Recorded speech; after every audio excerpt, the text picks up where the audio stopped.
आरक्षणाच्या मुद्द्यावरून राज्याचे उपमुख्यमंत्री अजित पवार यांनी पुन्हा एकदा भाष्य केले। सध्या महाराष्ट्रात जातीय तणाव निर्माण झालाय। आरक्षण देताना ते कायद्याच्या चौकटीत बसलं पाहिजे आणि ते बसत नसेल तर हट्ट करून चालणार नाही असं परखड मत अजित पवारांनी व्यक्त केले। तसंच मराठा समाजाला आरक्षण देण्यासाठी आमचा विरोध नाही असंही अजित पवार म्हणाले।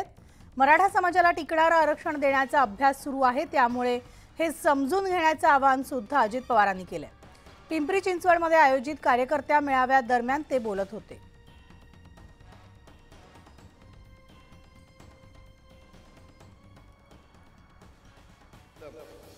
अनेक वेगवेगळ्या सध्या जातीय तणाव महाराष्ट्रात निर्माण झालेला आहे।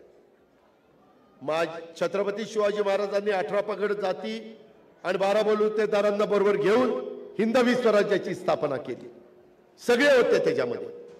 आता मात्र वेगवेगळे ओबीसी समाजाचे मेळावे चालले, मराठा समाजामध्ये काही नेते तयार झाले, धनगर समाजाची काही मागणी आहे, आदिवासी समाजाचं काही म्हणणं आहे, अनेक समाजाचे वेगवेगळे प्रकारचे प्रश्न आहेत। प्रश्न मांडण्याचा अधिकार तुम्हाला पण आहे, इथं बसणाऱ्या सगळ्यांना आहे, परंतु ते प्रश्न सोडवण्याच्या करता आमची मनापासूनची तयारी आहे।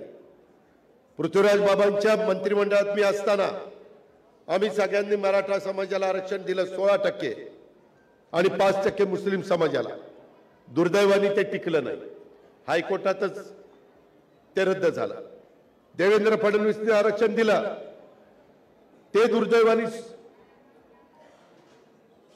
सुप्रीम कोर्टात टिकलं नाही, हायकोर्टात टिकलं, पण तिथं टिकलं नाही। शेवटी कायद्याच्या चौकटीमध्ये बसलं पाहिजे। उद्या कुणी म्हणालं मला हे असंच आरक्षण द्या, ते कायद्यात बसतंय का? बाबासाहेबांनी जी घटना दिलेली आहे, जे संविधान दिलेलं आहे, त्याचं आपण पालन करतोय, त्याच्यामध्ये ते बसतंय का? बसत असेल तर देऊ ना, विरोध कुणाचा आहे? पण जर ते बसतच नसेल तर हट्ट करून कसं चालेल? त्याचा फेरविचार करून दुसरा काही पर्याय का शोधला पाहिजे, दुसरा मार्ग काढला पाहिजे। म्हणून आम्ही म्हणतोय आतापर्यंत।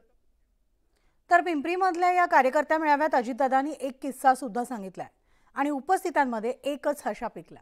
कार्यकर्त्यांनी अजितदादांना बैलगाडीवर बसण्यासाठी आग्रह धरला होता। यावेळी अजित पवारांनी गमतीदार